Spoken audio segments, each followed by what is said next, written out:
Quero te convidar, sem mais delongas, a abrir a sua Bíblia, no livro do profeta Ageu, capítulo 1, ou se você quiser acompanhar conosco a leitura, a versão que nós iremos expor é da Nova Versão Internacional, Ageu, capítulo 1.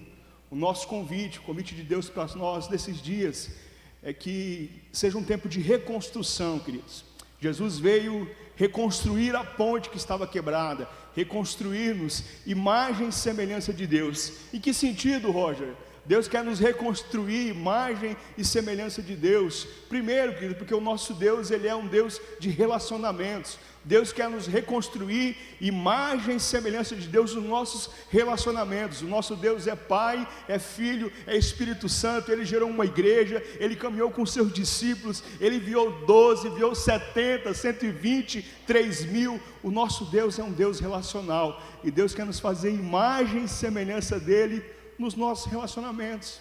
Deus quer fazer imagem e semelhança dEle em nós, queridos, na nossa mente, na nossa forma de pensar. É isso que nos diferencia dos outros animais, a capacidade que nós temos de raciocinar. Nós não somos dirigidos pelo nosso estômago, nem pela nossa necessidade de se reproduzir.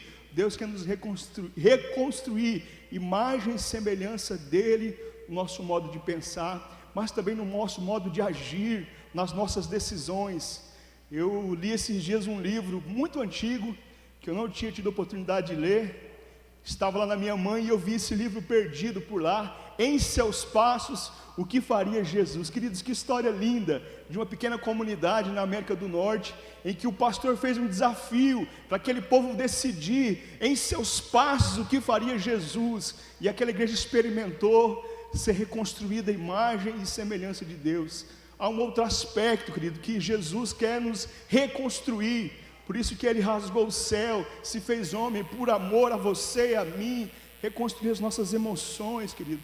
Como nós temos sido atingidos nesses dias, nas nossas emoções. Pessoas tristes, deprimidas, pessoas que estão recebendo diagnósticos que se transformam em camisas de força. Deus quer nos reconstruir imagem e semelhança dEle. Esse texto fala sobre isso, querido. Eu quero ler com você, profeta Ageu, capítulo 1, a partir do verso 1. A versão diz que no primeiro dia do 6º mês, eu quero que você mergulhe nesse texto comigo. Se você não entender, a nossa mensagem fica comprometida. É um texto curto, mas é um texto muito especial, porque é um chamado a reconstruir aquilo que é importante. No primeiro dia do 6º mês, do 2º ano do reinado de Dário, a palavra do Senhor veio por meio do profeta Ageu, primeiro ao governador de Judá, Zorobabel, filho de Sealtiel, e também ao sumo sacerdote, Josué, filho de Josadaque, dizendo: assim diz o Senhor dos Exércitos. Esse povo afirma: ainda não chegou o tempo de reconstruir a casa do Senhor. Por isso a palavra do Senhor veio novamente por meio do profeta Ageu. Acaso é tempo de vocês morarem em casas de fino acabamento, enquanto a minha casa continua destruída? Agora diz o Senhor dos Exércitos: vejam aonde os seus caminhos os levaram. Vocês têm plantado muito e colhido pouco. Vocês comem, mas não se fartam. Vocês bebem, mas não se satisfazem. Vestem-se, mas não se aquecem. Aquele que recebe salário, recebe-o para colocá-lo numa bolsa furada.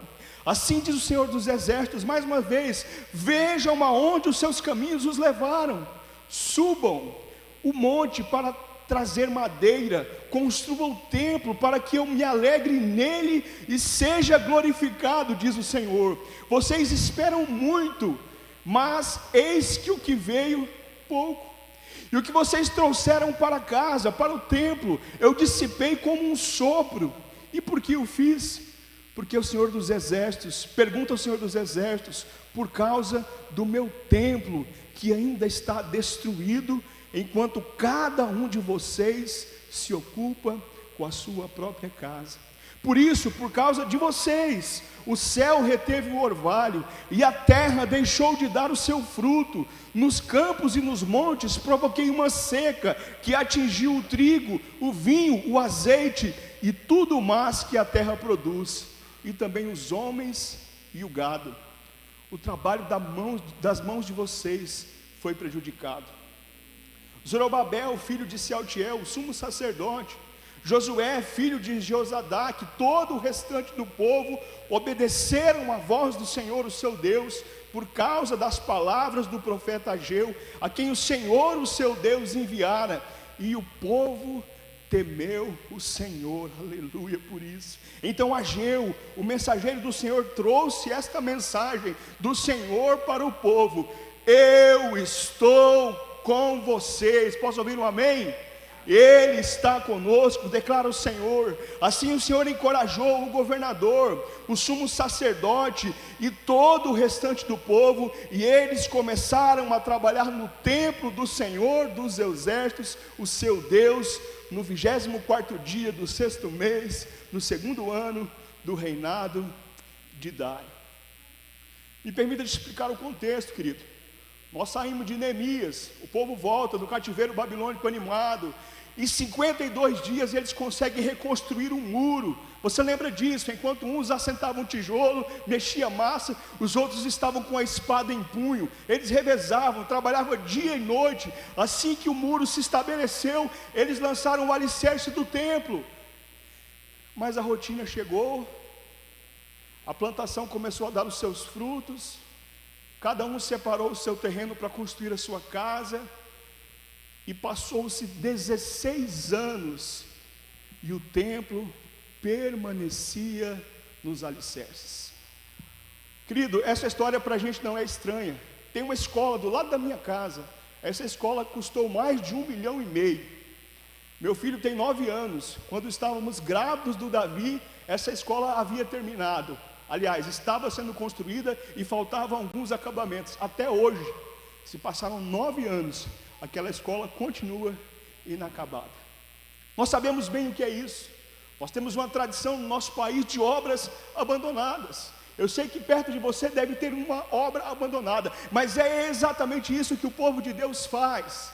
Cada um começa a olhar para as suas necessidades, para o seu trabalho, para a sua plantação, para o seu gado, e eles esquecem do tempo. Eu queria olhar esse texto com você como quem faz um autoexame, uma autoincursão no próprio coração. Foi isso que eu fiz. E eu queria que você olhasse para esse texto, para o seu coração, para a sua vida, para as suas decisões, sobre 3 aspectos. Qual é o tempo que eu tenho vivido? Qual é o tempo que você tem vivido, meu irmão, minha irmã? Eu tenho uma bebezinha de 2 anos, e eu entendo que o tempo que eu tenho vivido muitas vezes é de dar atenção para ela. Domingo passado eu queria muito ter ouvido aqui o Jariston, me identifico com a história dele, mas eu precisei me retirar num cantinho para dar atenção para ela, porque ela tem 2 anos, e ela não para aqui, ela não entende, ela não tem a idade de estar na salinha ainda. Eu precisei desligar um pouquinho para cuidar dela, porque esse é o tempo que eu tenho vivido. Eu conheço irmãos e irmãs que são avós pela primeira vez, estão vivenciando esse tempo com intensidade, com alegria. Qual é o tempo que você tem vivido na sua vida? Além disso, o profeta nos faz uma pergunta 2 ou 3 vezes: aonde os seus caminhos têm te levado? Que tempo você tem vivido? Aonde os caminhos que você decidiu trilhar estão te levando, meu irmão, minha irmã? Deus quer nos reconstruir nas nossas decisões, e os nossos caminhos são decisões pessoais, subjetivas, que somente nós conhecemos. Onde os seus caminhos têm te levado? E por fim, onde você tem empregado as suas forças? Com que você tem gastado a sua energia? Sobre esses 3 aspectos eu quero olhar esse texto com você nessa noite, em nome de Jesus. Esse povo tem um argumento muito forte, dizendo que não era o tempo de reconstruir o templo. Essa convicção existe no coração do povo, e eles têm boas desculpas, querido. Eles têm bons argumentos. O primeiro deles é que eles fazem parte de uma turma que saiu do cativeiro primeiro. Eles não passaram os 70 anos que o profeta Jeremias havia dito que eles passariam. Eles passaram em torno de 66 anos no cativeiro. Logo, ele tinha uma boa resposta teológica. ainda falta 4 anos para se cumprir o cativeiro que Deus havia determinado sobre a nossa vida. Ainda falta 4 anos, vamos esperar. Não é tempo de construir o templo ainda, vamos esperar completar os 70 anos que o profeta havia dito. Calma. Há um segundo motivo, boa desculpa. O povo dizia que eles não tinham a licença do governo persa para tocar a obra. Eles não tinham a bits da prefeitura, eles não tinham o alvará ainda. Logo, eles não podiam reconstruir o templo de Deus. E havia uma boa desculpa, querido. Esdras narra isso com exatidão. O profeta diz que quando os alicerces do templo estão lançados, as pessoas mais velhas, os levitas, os anciãos, eles observam que aquele templo é um templo modesto, é um humilde templo. Aquele povo que havia vislumbrado o templo de Salomão, a grandiosidade das coisas que Salomão havia construído, quando eles olham para aquele templo humilde, a Bíblia diz que eles choram amargamente, queridos. Esdras diz que não era possível discernir, porque os jovens choravam de alegria por terem voltado para casa. Eles nasceram no cativeiro, eles eram escravos. Enquanto os jovens choravam de alegria, os velhos choravam de tristeza, porque eles olhavam para o passado.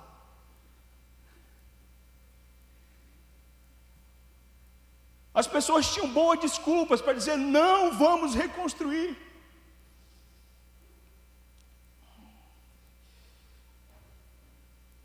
Todas as vezes, querido, que nós nos preocuparmos mais com coisas do que com pessoas, nós corremos um grande risco de nos frustrarmos.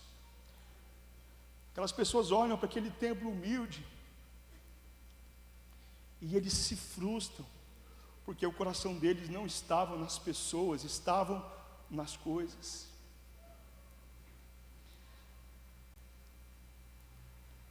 Quando nós deixamos a nossa casa num tempo como esse, para vir aqui, e querido, é muito lindo o que o profeta diz, no verso de número 8, construa um templo para que eu me alegre, e para que eu seja glorificado. Quando nós entramos aqui, querido, é para alegrar o coração do Senhor, e para que Ele seja glorificado. Por isso o templo é importante. Nós temos sonhado esses dias, vocês acabaram de ver a prestação de contas do nosso primeiro mês. Nós temos sonhado com um lugar para chamar de nosso. Esse lugar não é nosso ainda, não sabemos se o Senhor nos dará. Mas nós temos sonhado com um lugar, um templo, aonde o Senhor se alegre conosco, comigo, com você, e aonde o nome dele seja glorificado. Mas o povo dizia que esse não era o tempo.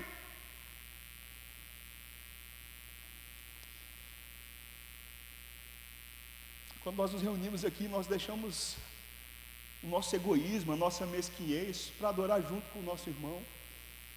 Quando aqui entramos, nós encontramos com o nosso irmão, nos encontramos conosco mesmo, nós nos encontramos com o nosso Deus. Qual é o tempo que você tem vivido, meu irmão, minha irmã? A convicção é que não era o tempo de construir o templo. Em contrapartida, o profeta se levanta, dizendo que eles estavam construindo no verso 5, verso 4, que era sim o tempo deles morarem em casas de fino acabamento, enquanto a casa do Senhor continuava destruída. Havia uma contradição. Embora eles tivessem boas desculpas, era contraditório. E para os historiadores, quem estuda a geografia e a economia, o povo estava roubando o dinheiro do templo, a madeira que seria utilizada no templo para construir as suas próprias casas. O povo sai do exílio sob ordem do rei Ciro, e Ciro manda recursos para que o templo fosse construído. Os estudiosos levam a crer que o povo estava desviando o recurso da construção do templo para a construção das suas próprias casas.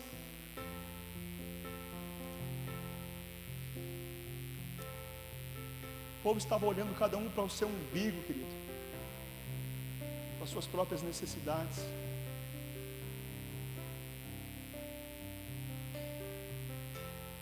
Individualismo, querido, é uma expressão que não cabe no Evangelho de Jesus. Embora Deus te trate na sua pessoalidade, você é único, mas o individualismo é uma expressão que não cabe no reino de Deus. O profeta traz uma pergunta para mim e para você nessa noite, por pelo menos 2 vezes: aonde os seus caminhos têm te levado? Aonde as suas decisões têm te levado? E entendo, queridos, esse povo chegou sem nada. Eles precisaram reconstruir tudo. Eles foram plantar, eles foram se organizar, eles foram dividir as terras. E agora esse povo tem comida, tem bebida. O texto diz que esse povo tem emprego, porque quem tem salário é quem tem emprego. Mas eles decidem olhar cada um para a sua necessidade. E o verso 5: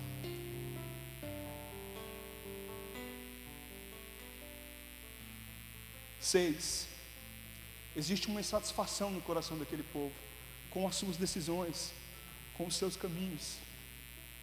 Vocês plantam muito, mas vocês colhem pouco. Vocês comem, mas vocês não se fartam. Vocês bebem, mas vocês não se satisfazem. Vocês se vestem, mas vocês não se aquecem. Aquele que recebe o salário, recebe-o para colocar numa bolsa furada.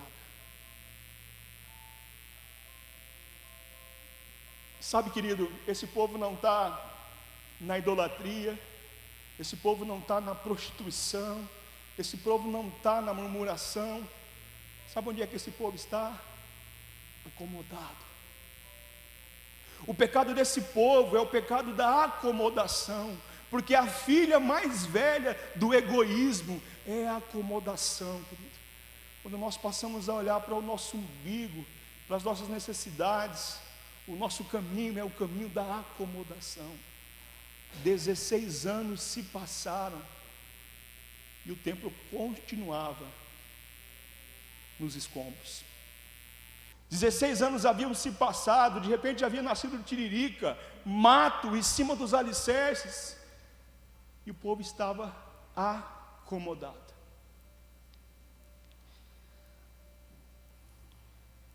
O pastor Denis disse algo que eu guardei no meu coração no seminário há 2 semanas atrás. Ele disse que um dos nossos problemas é que nós temos construído casa demais e lar de menos. E olhando para esse texto, eu percebi que eu tenho construído casa demais e templo de menos, lugar de adoração de menos, lugar de ajuntamento de menos. Eu lembro, querido, que eu recebi uma palavra de uma irmã dizendo: olha, escolha o terreno que Deus vai te dar.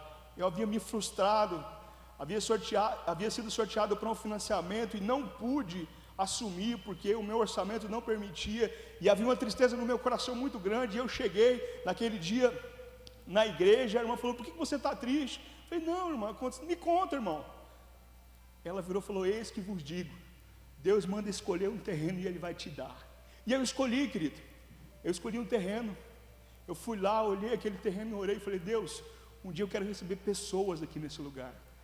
Eu quero que esse lugar seja um lugar de encontro com o Senhor. Eu quero que pessoas sejam alcançadas. Essa semana eu reuni a célula mais uma vez na minha casa. E eu tenho o privilégio, querido, como eu me alegro quando eu tenho a oportunidade de receber o pequeno grupo multiplicador na minha casa. Porque eu me lembro que um dia lá atrás, quando eu não tinha condição, quando as minhas forças eram tão pequenas, eu fui naquele local cheio de entulho, com uma placa escrita Vendes. Falei: Deus, me dá esse lugar, porque aqui será um lugar de encontro, de adoração, que pessoas serão alcançadas.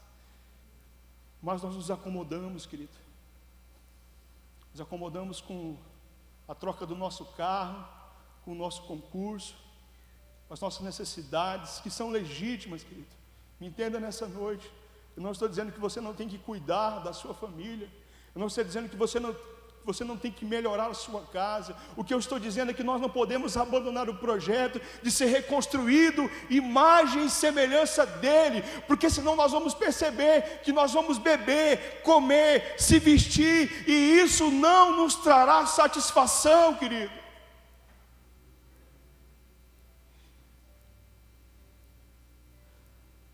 Um outro profeta, o profeta Isaías, diz que os caminhos dele são muito mais altos do que os nossos, que os sonhos dele são muito mais altos do que o nosso.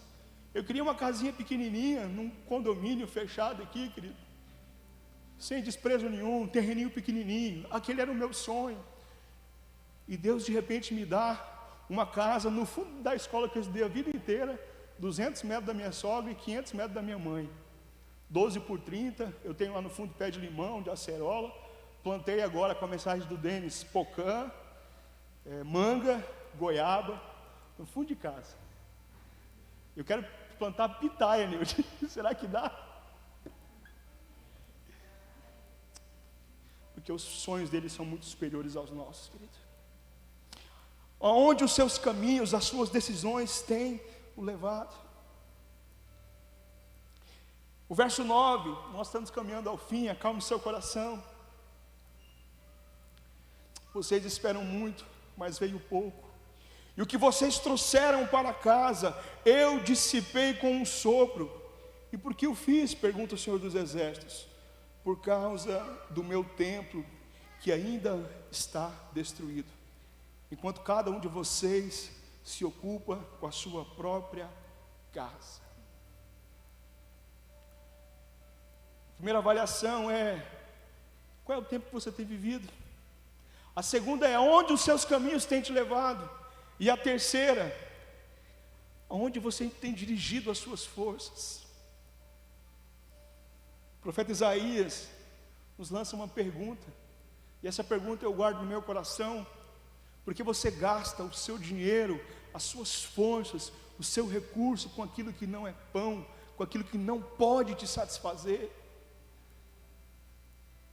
Aonde você tem empregado as suas forças? Perceba, querido, aquele povo apaixonado, entusiasmado, que trabalhava, que olhava para o lado, que estendia a mão, agora é um povo apático, letárgico, que deixou de sonhar.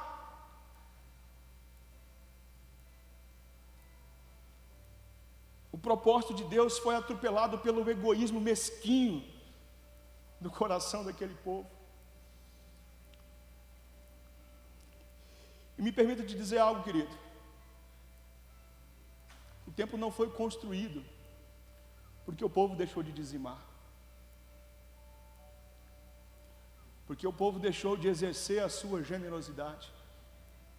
O dízimo não é uma questão meramente monetária, os valores que depositamos aqui, não, querido. O dízimo é uma questão de fidelidade. E fidelidade não é um discurso sobre Deus, sobre amor, sobre adoração. É quando nos reconstruímos nas nossas atitudes. E os sacerdotes precisaram, querido, ir plantar, precisaram ir trabalhar na colheita,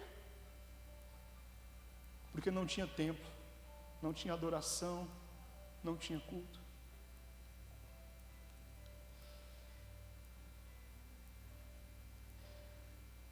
Algo muito interessante acontece nesse texto, que eu não me lembro, talvez possa acontecer outras vezes na Bíblia.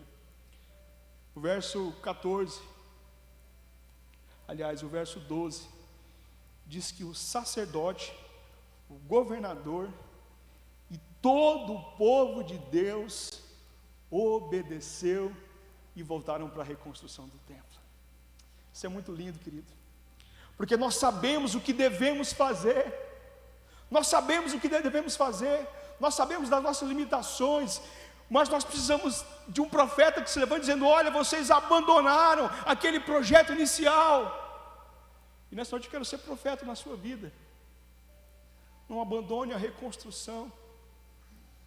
A Bíblia diz que aquele que começou boa obra em nós há de completá-la até o dia de Cristo Jesus, amém?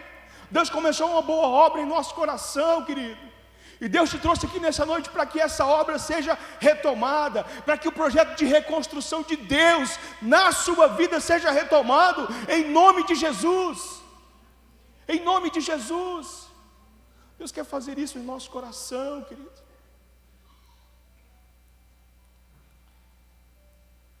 Eu queria chamar a equipe de louvor para a gente orar. Nós vamos cantar, orar essa canção.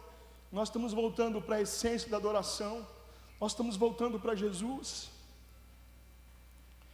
No verso 13, o profeta se levanta por fim, dizendo a última mensagem do Senhor para mim e para você, dizendo: eu estou com vocês, amém? Deus está conosco, querido. Quando há temor no nosso coração, Deus está conosco. Qual é o tempo que você tem vivido?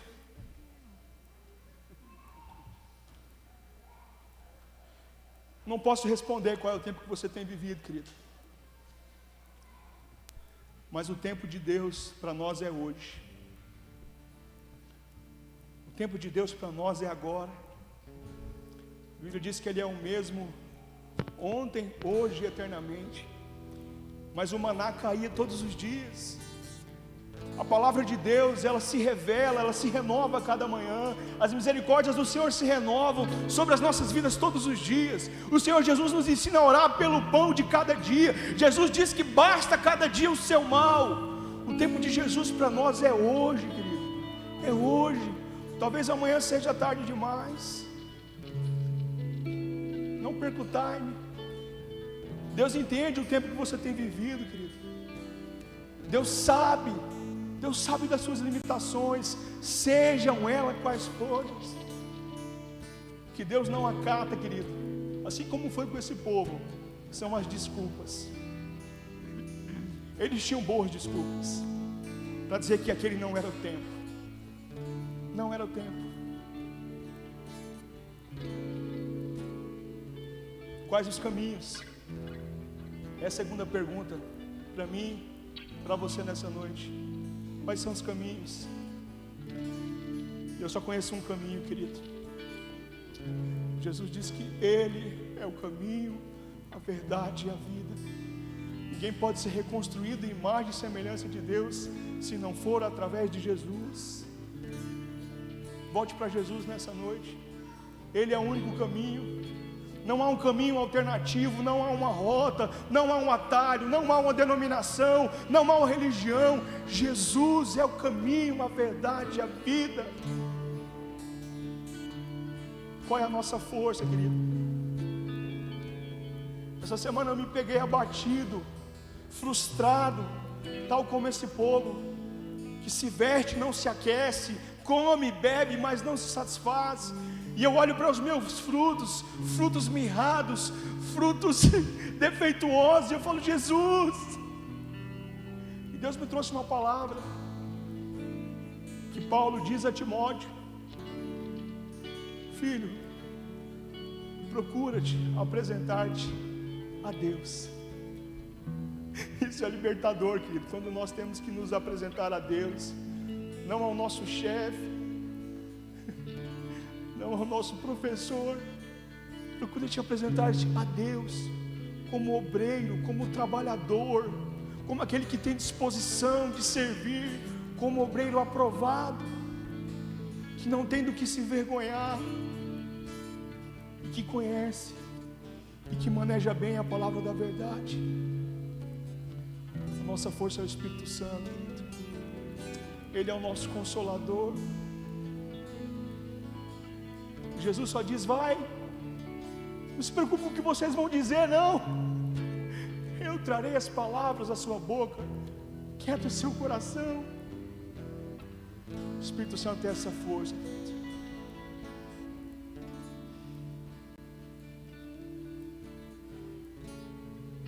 Os estudiosos da política, das ciências sociais, dizem que nada une mais o povo do que terem um inimigo comum.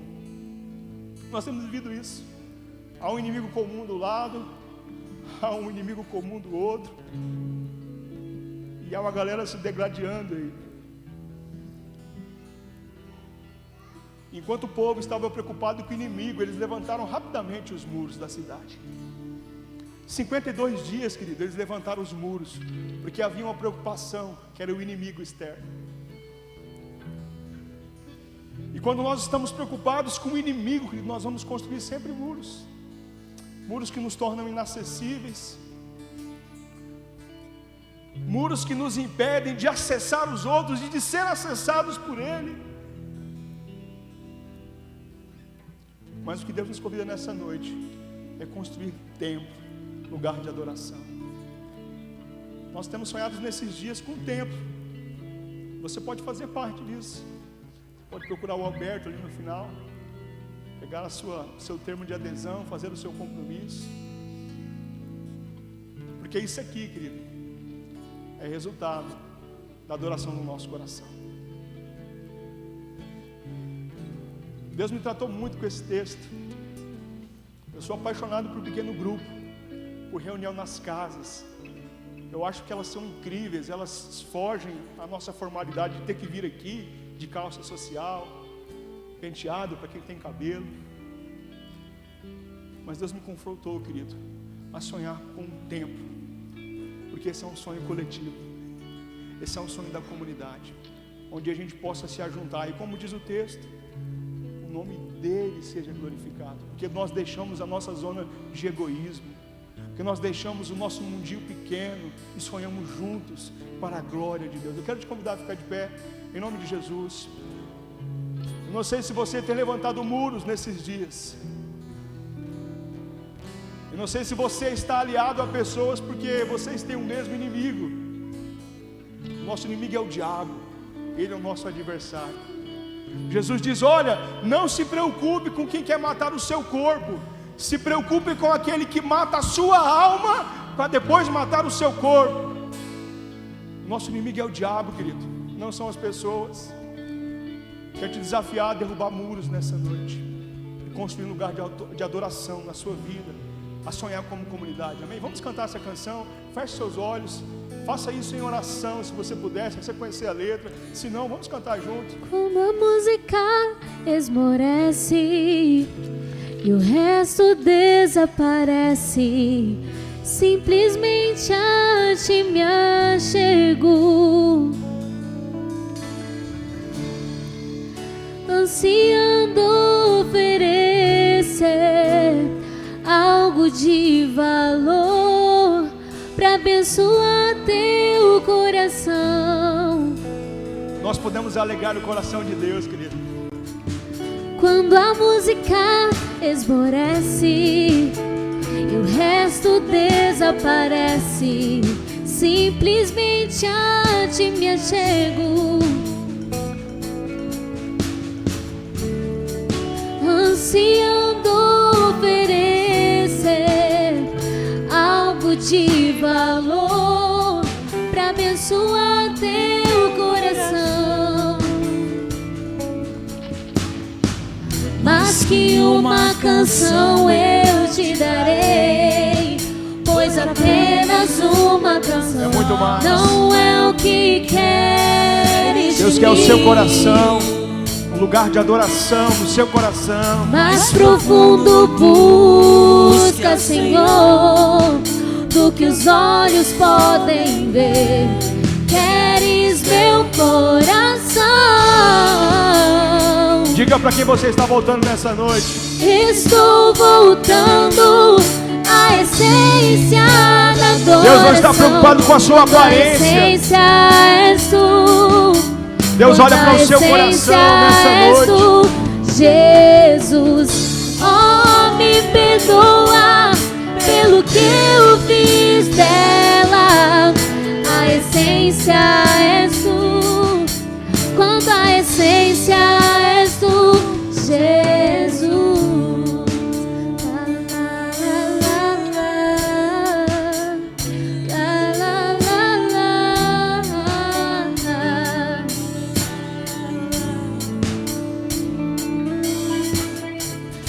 Estou voltando à essência da adoração. Quando a essência és tu, a essência és tu, Jesus. Oh, me perdoa pelo que eu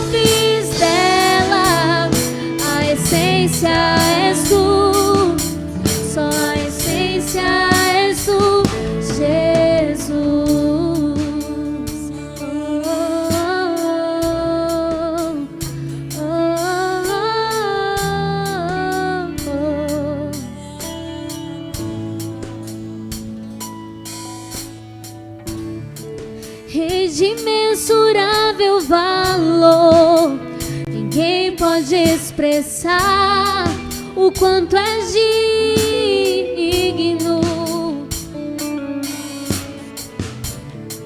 Embora eu seja pobre e fraco, tudo que tenho é teu. Você pode dizer isso cada nessa noite? fôlego meu.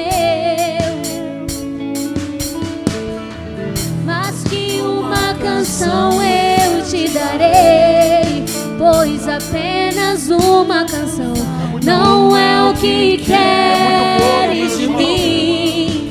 Deus quer o seu coração, a sua vida.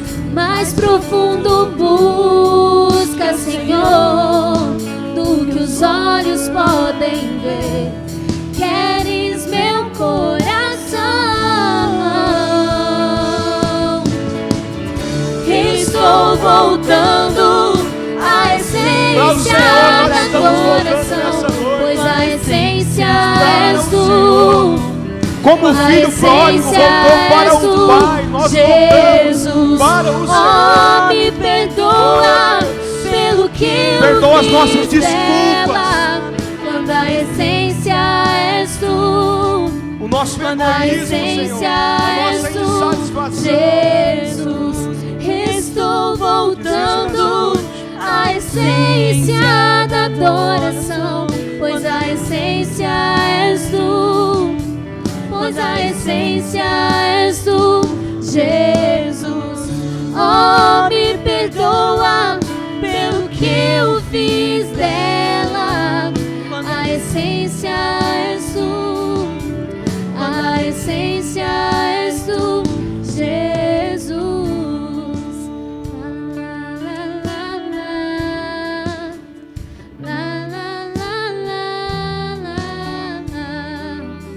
Pois a essência és tu, Jesus. Pai, nós queremos colocar as nossas vidas, ó Deus, diante do Senhor, Pai. Ó Deus, o seu projeto é nos reconstruir imagem e semelhança do Pai. Faz isso conosco, Pai. Nós queremos, ó Deus, deixar o lugar das desculpas, ó Deus, o lugar, ó Deus, das justificativas, para entrar nesse lugar de adoração, Pai. Queremos, ó Deus, derrubar esses muros, Pai, do egoísmo, da insatisfação. Ó Deus, o mais triste nesse texto é que o Senhor recusou a oferta do povo, porque eram sobras, ó Deus. E as sobras, ó Deus, nós jogamos no lixo. As sobras, ó Deus, nós damos aos nossos cachorros, Pai. Nos perdoa, ó Deus, nós não queremos dar a sobra da nossa vida. Não queremos, ó Deus, dar as sobras dos nossos recursos, das nossas forças. Nós queremos dar, ó Deus, as primícias, ó Deus, porque elas glorificam o Senhor. Nos perdoa, Pai. A nossa oração nessa noite é: nos perdoa, Senhor. Nos perdoa, Pai, porque nós temos, ó Deus, dedicado, ó Deus, as nossas forças aquilo que não nos satisfaz. E os nossos caminhos têm sido caminhos de destruição, de insatisfação, Pai. Nós queremos nessa noite te pedir perdão, Pai. Nos perdoa, nos reconstrói a imagem e semelhança do Senhor, para que possamos reconstruir tudo aquilo que é importante nesse tempo, Papai. Termina a obra que o Senhor começou em nosso coração, Pai. Termina, ó Deus. Nós queremos viver um tempo do Senhor. O Senhor, Deus, tem um tempo preparado para todas as coisas. Nós queremos, ó Deus, viver o caminho nós sabemos que é Jesus. Nos fortalece, Pai. Fortalece cada líder, Pai, de pequeno grupo. Fortalece, ó Deus, os pastores dessa igreja. Fortalece, ó Deus, homens, mulheres, filhos e filhas, empregadores, trabalhadores. Nos fortalece. Nós iremos nos apresentar ao Senhor como obreiro aprovado, como obreira aprovada, que não tem do que se envergonhar e que conhece a Tua palavra e que conhece o nosso Deus. Pai, muito obrigado pelas Tuas misericórdias, ó Deus, que se renovam todos os dias, Pai. Muito obrigado pelo Teu amor que nos alcança. E nós queremos viver o que esse povo viveu, reconstruir um novo tempo e um novo templo, para a glória do Seu nome, Pai. Muito obrigado, ó Deus, por esse dia. Leva-nos, ó Deus, em paz para os nossos lares. Dá-nos uma semana abençoada, uma semana, Pai, de derribar muros e levantar templos, altares de adoração, Pai. Muito obrigado. Nós te agradecemos nessa noite, em nome de Jesus, nome sobre todo nome. Nome, ó Deus, amoroso, magnífico, bondoso, misericordioso. Deus conosco, Pai. Muito obrigado. Oramos em nome do Senhor